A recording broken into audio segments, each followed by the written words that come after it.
Hey guys, it's Trina from Trina Lynn Creates. Welcome to my channel. Today we're going to show you how to do these adorable little houses.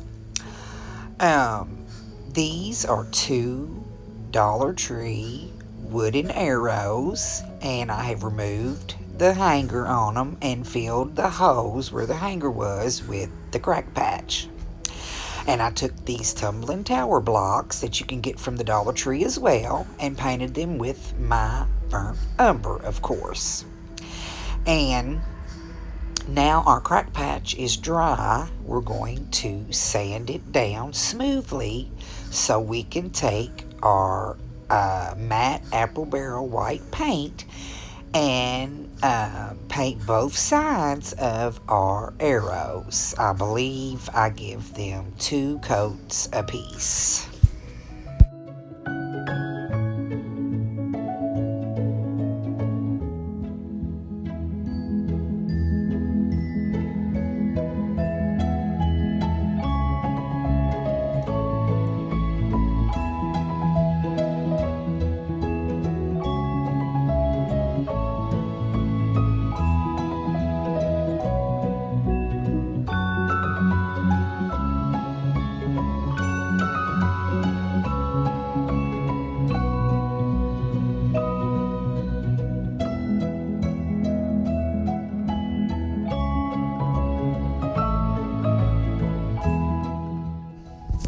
Okay guys, so you're going to need, if you want to do these little houses just like mine, I had to take 3 tumbling tower blocks, and I took my miter saw and sawed them in half.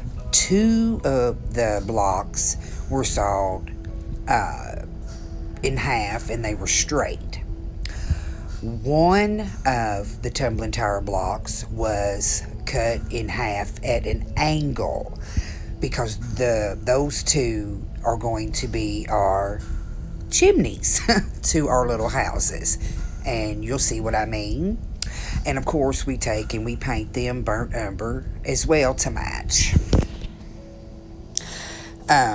The reason that we need the other 2 cut in half and straight is because when we put our tumbling tower blocks on top of our little houses, they're not quite long enough, and I need to cut 1 in half to make them long enough on each side.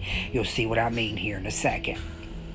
So now that our tumbling tower blocks are dry, for the bottom of our house, we're going to take 2 of them and glue them together, hot glue them, or however you want. And we're going to glue 2 at the bottom in the front and 2 at the bottom in the back, as you can see here. And we're going to do both houses like that, of course.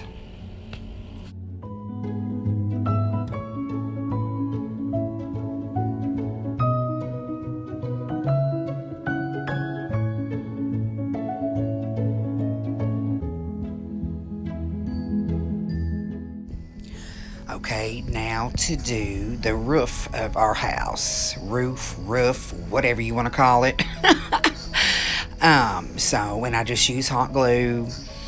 And each side of the roof, the arrow, is going to take we're going to glue 2 tumbling tower blocks together.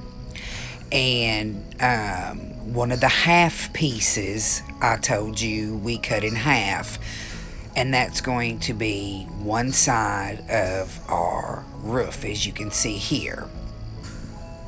And then we're going to do the same on the other side, and we're going to attach it to the end of the tumbling tower block at the top all the way down. Now see, as you can see here, the roof goes all the way down on the side of the arrow, as if, now if I only put 2 of the tumbling tower blocks, some of the arrow would not have part of a roof on there, and it didn't look good to me. So that's why we cut them in half, and we put 2.5 tumbling blocks on each side to make our roof. And then the tumbling tower block that we cut in half at an angle is going to go on our roof for a chimney. And we'll put it down, we're going to glue it angle side down, if that makes sense. The top part of our chimney, of course, is going to be straight. And you can see that here, right here, as I'm figuring out which side I want to put it on. Okay, guys, so I ended up getting me a fancy cutting machine for Christmas from my girls. So this is my first Cricut project, and I must say, in the beginning, I didn't like it. It was, difficult until I learned what I was doing. I mean, not difficult, but it could be aggravating, you know what I'm saying? Because you don't know what you're doing at first. Your vinyl might tear or rip or, anything. But here I've already got a piece. It's already cut. What I want to put on here, bless this nest. So as you can see here, I just used my transfer paper, and applied bless this nest to our first little house. And I think this is so stinking adorable. And if you don't have a fancy cutting machine, like I've said in many of my past videos, that, you can trace this on here with carbon paper, or get a stencil, whatever you need to do to put it on there free-handed, if you're that brave. Sometimes I am, sometimes I ain't. But I needed to give this Cricut a chance and go on and see what I could do. Here is one of those wood dowels from the Dollar Tree that I cut a piece off, and that's going to be our post for our these are going to be little faux bird houses, excuse me. I keep calling them little houses, little faux bird houses, excuse me. So I had a little jar of the buttons from the Dollar Tree, and I found the biggest button in there, and I used it for our fake hole to our little birdhouse. And then, that piece of dowel I cut off, as you can see here, was for the little roost, for the faux bird to sit on when he comes to the little faux house. Oh my goodness. And now, as you can see here, the second little house, I'm weeding the vinyl off of our word family, which it took me a little minute to get the hang of weeding, you guys. But once I did, it's pretty fun. But also, this machine can be intimidating, and I'd had friends tell me that they'd had them and it took them forever to take it out of the box and even use it. A little gal I know at a doctor's office told me she's got a Cricut machine that she's had in a box for 2 years because she bought it and now she doesn't know what to do with it. And I thought, I can't know. These things are too expensive to be sitting in a box, not getting any use out of them. So, as you can see here, I used my transfer tape, excuse me.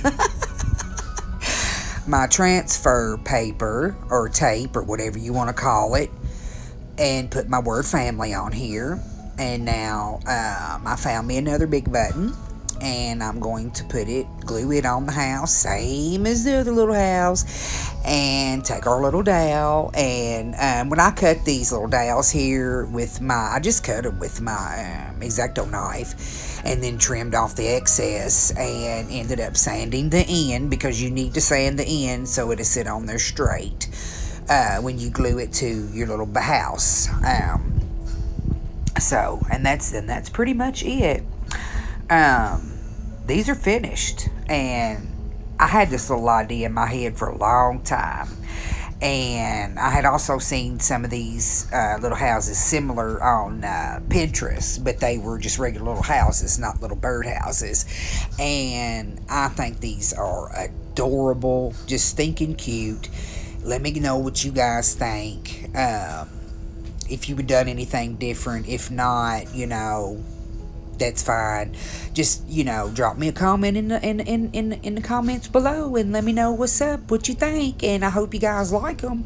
I think they're adorable. And let's move on to DIY number 2. Okay, so this DIY is more of an upcycle. My neighbor had this little end table that he no longer wanted, and of course he asked me, did I? So of course I couldn't say no because I wanted the drawer out of it, and as you can see here, that's what I've done. I've taken the drawer and I have gave it a good coat of my apple barrel matte white paint, and I did not put 2 or 3 coats on it because I want it to look old, and I wanted some of that wood to show through, especially on the ends. And as you can see here, I've printed off. I went to Pinterest and I typed in vintage photos or wallpaper or what have you, and you can get these free off of Pinterest. I love old vintage papers, and I love the old drawers that have the paint or the Mod Podge or whatever you want to call it on the sides of the drawers. When you pull them out, you can see that it's been, got contact paper or something on the side. It's decorated. I think that is so pretty, so cute, depending on what it is. So I wanted to make me a shelf, but I had to Mod Podge it first. And as you can see, these are old vintage looking papers that I just printed off of my printer, and I've cut to size how I want, and I'm Mod Podging them to the drawer. You want to make sure that you Mod Podge the back of your paper, and then the area as well where you're going to put your paper. And then once it dries, well, I'll tell you that, guys, after we get this covered. This is also a little paint roller I had, and I'm just using it to keep it, straight and keep the bubbles out of it, and I'm also using a foam brush for this, and that's paper Mod Podge, if you didn't already know. I printed off mostly dragonflies and roses, just such a vintage feel to me. They say the dragonfly signifies change, and boy, have I went through a lot of changes in my life. Lots of changes, some good, some bad, but I'm, love the dragonfly and what it stands for. I even have a necklace that my girls gave me that I wear all the time. So that's what I wanted to put on there. That's why I put the dragonfly on there. If you guys was wondering, you can put anything on here if you like, I'm just Mod Podging the inside of our drawer right now. And when I'm finished, and after it dries, we're going to have to seal it before we Mod Podge it again. And you'll see that coming up when I get finished with the inside and outside of how I want to do this drawer.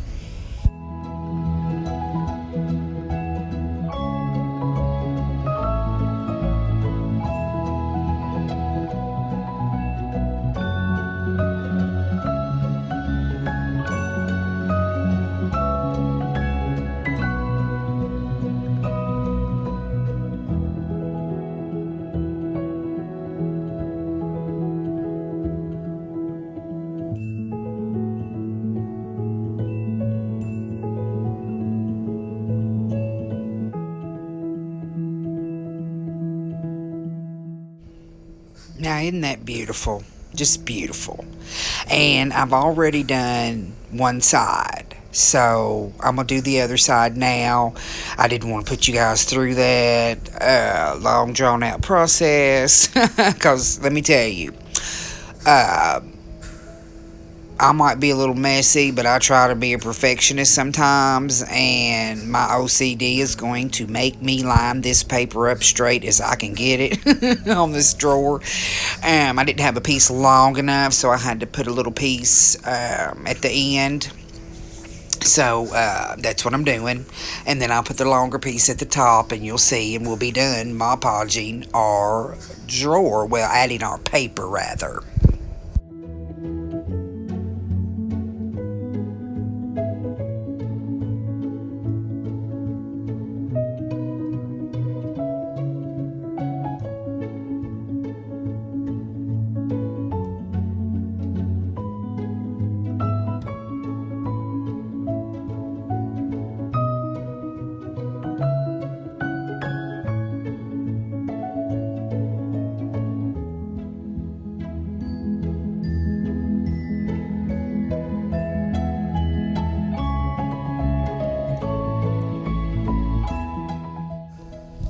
Well, isn't that just pretty? Just prettiful, prettiful. And yes, that's my word, and you can use it. Prettiful, prettiful.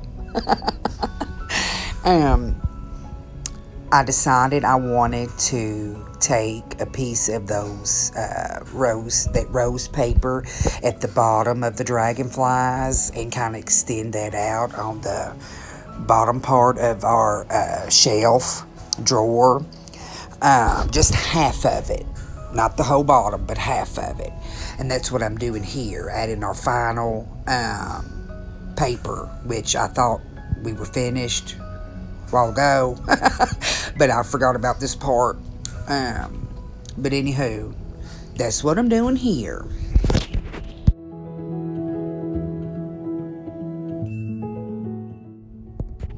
My foam brush broke, and you know they're Dollar Tree foam brushes, of course, you know how they are. So if you wondered what I was doing there, I was just tapping the foam brush, the Mod Podge on there. It had broke, so I was not going to get a new brush just to finish that one piece. So, because I was going to throw that away when I got done with it anyway. So, but that's what I was doing when I was patting that little brush on there. Okay, and on the back of our shelf, you can see here, these are sawtooth hangers that I hammered in so I can hang my shelf. Yes, the nails bent on the other one, so what? Oh, goodness. But anyway, now, when you're done, before you Mod Podge your paper, you want to spray it with a sealer, some kind of paint sealer. So you when you apply your Mod Podge, it doesn't bleed. And that's what I did after I let the sealer dry. I covered it completely again with my Mod Podge. Now here, what I'm showing you is a little tiny nail that I had to hold with tweezers, mind you, to nail into our dresser. And it was just like hammering a nail into a wall. So I can hang this little mirror that I painted white and put some antique wax on, because I thought hanging the little mirror in there would be so cute. Well, here's my shelf hung up, decorated, and I love it. I absolutely love how this turned out. Let me know what you guys think too in the comments below. And that little lantern on top of it, I made that as well before I started making YouTube videos. And excuse my walls, they need painting. I've been here forever, but see you guys in the next one. Bye. See you later.